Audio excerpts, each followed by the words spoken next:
E eu gostaria de apresentar para você alguns benefícios, porque Paulo diz que o que fala em línguas edifica-se a si mesmo. Então, que edificação é essa? Primeira coisa que eu gostaria de falar, antes de me aventurar a tentar trazer um pouco de luz e entendimento, é que a grande verdade é que nós não temos a necessidade de entender como a edificação acontece. A gente só tem a necessidade de praticar aquilo que a Bíblia nos propõe. Em Marcos, no capítulo 4, no verso 26, Jesus diz: o reino de Deus é semelhante a um homem que plantou uma semente, e ela brota sem ele saber como. A semente não brota pelo tanto que você entende de germinação. Ela brota se você plantar. Não importa se quem plantou é um engenheiro agrônomo com todas as especializações possíveis sobre germinação, ou é alguém leigo como eu e a maioria de vocês que não entende nada de germinação. Eu, não entendendo nada, posso plantar e ver ela brotar. O outro, entendendo tudo, pode não plantar e não ver brotar. Porque o que determina o resultado não é o conhecimento, é o plantio. Quem está acompanhando? Falar em línguas vai fazer diferença na vida de quem ora, não na vida de quem sabe. Outro dia um irmão falou: pastor, fantástico aquele seu livro sobre falar em línguas. Eu praticamente decorei tudo. Falei: mas está orando? Ele falou: pois é, ainda não, né? Então, quando nós tentamos destrinchar e explicar algumas coisas, tem muito mais um papel de estímulo do que tipo assim: olha, se o que Jesus falou fizer sentido, a gente faz, senão não. Não pode ser essa a abordagem, né? Aí diz falar não novas línguas, mas se a gente não vê por que é que tem que falar, nós não vamos acreditar que ele ofereceu algo importante. Isso seria muito tolo da nossa parte. Então, toda tentativa de explicar, ela tem um único papel: encorajar, estimular você um pouco mais, né, em relação àquilo que você recebeu. Paulo diz em 1 Coríntios 14, verso 18, dou graças a Deus, porque falo mais em línguas do que todos vós. O que o camarada do calibre, da envergadura espiritual de Paulo diria: eu dou graças a Deus porque eu uso essa ferramenta mais do que vocês? Ele está dizendo: porque eu entendi a importância dela, eu entendi os benefícios da sua prática, e eu entendi que se colocá-la em prática, ela vai fazer diferença. Eu era ainda um adolescente, quando eu fui cheio do Espírito Santo, e eu não sabia, né, quais eram as regras, os princípios bíblicos. Eu lembro que junto com outros adolescentes empolgados que haviam recebido falar em línguas, a gente se reunia, né, para as vigílias de oração, falava em língua com Deus, falava em língua uns com os outros, um perguntava, o outro respondia, ninguém estava entendendo nada, mas a gente fingia que sabia, né? Até que um dia eu lendo a Bíblia, eu falei: peraí, o que fala em língua não fala homem, fala Deus. Eu falei: gente, deu ruim, não é para usar com a gente não, isso aqui é para falar só com Deus. Então a gente não tinha muita instrução. Mas eu comecei a estar perto de pessoas que oravam em línguas com regularidade. Depois disso, perto dos meus 18 anos de idade, eu tive contato, né, com um ministro norte-americano que durante muitos anos veio ao Brasil ensinar, chamado Dave Robertson. E Dave Robertson nos inspirou com a história dele e com a prática dele do falar em línguas. Eu nunca tinha visto milagre na minha vida até então. Esse cara começava as reuniões dele, né, num formato totalmente diferente. Eu lembro de momentos que ele pegava o microfone, abria a reunião, tinha louvor.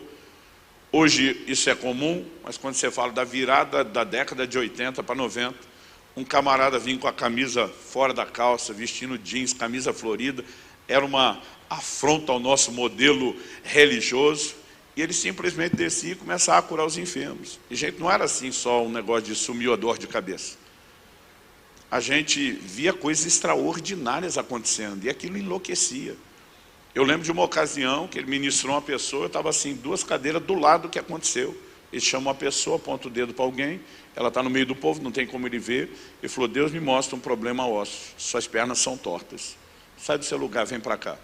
O camarada realmente parecia que tinha andado muito a cavalo. As pernas estavam muito, muito tortas. Ele senta o camarada e eu, no corredor, eu estou 2 cadeiras para dentro, de olho. E eu só lembro dele dizendo: em Jesus' name. Nem deu tempo do intérprete traduzir, aquele negócio começou a estalar, endireitou na minha frente. Eu enlouqueci, eu surtei. Eu falei: eu quero isso para a minha vida. Aí depois dessa demonstração de poder, ele subia no palco, pegava o microfone e perguntava: quem quer ter o que eu tenho? A gente erguia uma mão, a outra, o pé, todo mundo queria. Só que quando ele perguntava isso, a gente imaginava que ele ia dar um download gratuito, impor nas mãos. E dizer, se você quer ter o que eu tenho, você precisa fazer o que eu faço. Você precisa descobrir o que eu descobri. E muitas vezes ele contava a mesma história. Qual era a história? Deus o chamou para o ministério por meio de um sonho. Ele acorda pela manhã impactado com o sonho.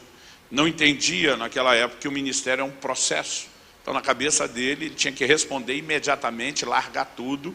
Então ele foi, conversou com a mulher dele, falou, olha, eu vou largar meu emprego, eu vou me jogar para atender o chamado de Deus. E ele perguntou para ela, você está comigo nisso? Ela falou, estou. Mesmo que a gente durma debaixo de uma árvore, só coma feijão, vista pano de saco, ela falou, estamos juntos. E ele foi lá e largou tudo. Só que depois que ele largou tudo, ele descobriu que ele não tinha o que fazer. Ele entendia que o chamado dele era para ser um evangelista, mas naquela época, nos Estados Unidos, um evangelista fazia trabalhos, tentando alcançar o não crente, mas fazia dentro da igreja. Ele usava igrejas, prédios de outros. E ninguém queria emprestar uma igreja para um doido que apareceu, que eles não conheciam. E ele ficou frustrado, porque ele largou tudo e não tinha o que fazer. Aí ele pensou assim, a Bíblia diz que quem não trabalha não come, eu não posso ficar sem fazer nada vagabundeando. Então ele pensou, se eu ficar orando até ter o que fazer, eu acho que vou provar para Deus que eu não sou vagabundo, e ele pode mandar o meu sustento. Então, já que antes ele trabalhava 8 horas por dia, ele decidiu que ele ia orar 8 horas por dia. Mas ele vinha do meio pentecostal, daquele assim intenso, de trincar mamona mesmo. Então eles acreditavam que a oração ainda tinha que ser de joelhos. Então ele decidiu passar 8 horas por dia de joelhos orando. No primeiro dia ele orou por tudo que sabia, podia e lembrava, e descobriu que não passou muito tempo. E não tinha mais assunto. Intercedeu pelos missionários na África, na Índia, amaldiçoou as baratas da sala, que disseram que arrumaram um porão para ele numa igreja, para ele poder ter esse tempo de oração. E ele descobriu que não tinha mais assunto. Por falta de assunto, como vinha do meio pentecostal, começou a falar em línguas. E porque não tinha assunto, ele improvisava, ficava orando em línguas aquele tempo todo. Ele diz, quando soava uma sirene, né, de uma fábrica perto, que dava 15 minutos de intervalo para os peões, era o momento do dia que ele se dava o direito de levantar, esticar as pernas, ir no banheiro, mas ele assumiu aquele compromisso e se fez um prisioneiro daquela sala. As pessoas ficavam impressionadas, você está orando 8 horas por dia. Perguntar para ele, o que é que você está sentindo? Ele dizia, a boca seca, a garganta cansada, o maxilar doendo de tanto falar, né? Mas ele disse, não havia sentimentos. Mas ele descobriu que quando a Bíblia diz que o que fala em línguas edifica-se a si mesmo, com ou sem sentimento, o processo está acontecendo. 3 meses depois de se fazer um prisioneiro daquela sala, ele conta que ele foi chamado pelo pessoal da igreja, que emprestou o porão para ele. Era uma igreja tradicional, não era a igreja dele. Eles disseram, olha, nós vamos receber um grande preletor da nossa denominação. Ele está de viagem para ir pregar num outro evento à noite, vai ter que fazer uma pausa aqui à tarde. Resolvemos fazer uma reunião com ele, mas o homem é tão conhecido, famoso, que a gente não quer a igreja vazia. Mas horário da tarde, horário comercial, a maior parte do povo está trabalhando. Nós estamos juntando o que podemos de gente para tentar encher aquele auditório. E hoje nós vamos cobrar o aluguel da sala que você usa. Você tem que subir para a reunião e ajudar a fazer presença lá. Ele pensou, acho que Deus não vai se importar de eu parar de orar um pouco para ouvir a palavra dele. E subiu. E diz que quando começou a reunião era tudo muito diferente do que ele conhecia, porque era muita formalidade. Servindo um cafezinho para todo mundo. Ele achou aquilo muito chique, tomou o cafezinho dele. Mas daqui a pouco, quando o homem foi finalmente anunciado e começou a falar, ele disse que era muito chato, porque o homem lia o sermão todo. Ele vinha do meio pentecostal, onde as pregações eram, né, muito intensas, e ele achou aquele negócio muito sem graça. Mas ele está ali, tentando ser educado, prestar atenção, mas de repente ele teve uma visão. E nessa visão ele via como fosse uma chapa de um raio-x. E ele via o desenho do osso de uma perna, um fêmur. Ele via a cabeça do fêmur, né, com muita clareza.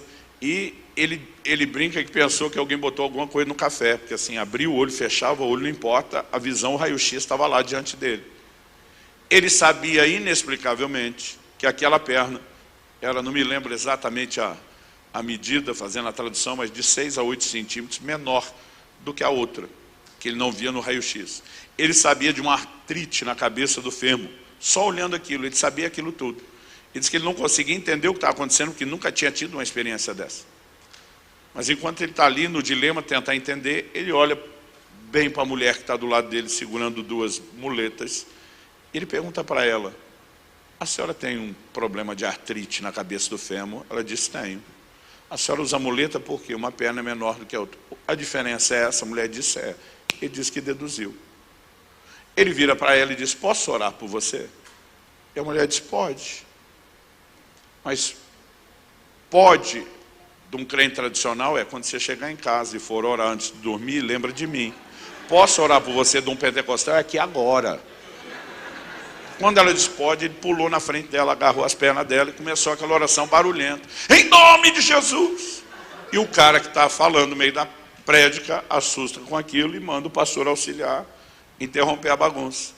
Mas ele disse que o pastor auxiliar foi muito lento. Quando chegou lá, a perna da mulher já estava esticando e crescendo. Essa mulher saiu correndo, pulando, dançando na igreja, todo mundo conhecia ela, aquele negócio foi surpreendente, assustou todo mundo, e ela está fazendo festa e todo mundo está olhando. O irmão David Roberts disse que ele mesmo assustado, impressionado com aquilo, sem entender, né, o que tinha acontecido, ele nunca tinha visto nada semelhante. E de repente essa irmã que está fazendo festa, ela para e diz, gente, me ocorreu algo. Se Deus fez por mim, vai fazer por vocês. Quem tiver precisando de cura, Ele vai orar por você.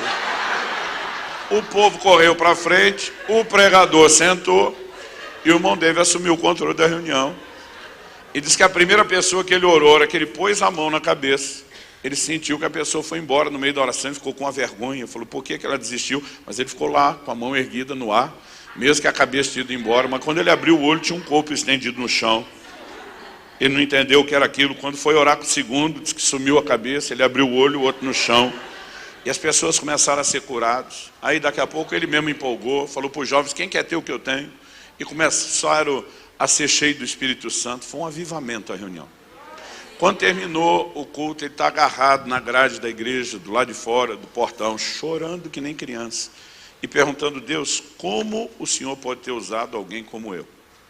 Diz que o Espírito Santo lhe disse, Dave, você acidentalmente descobriu a fonte do meu poder.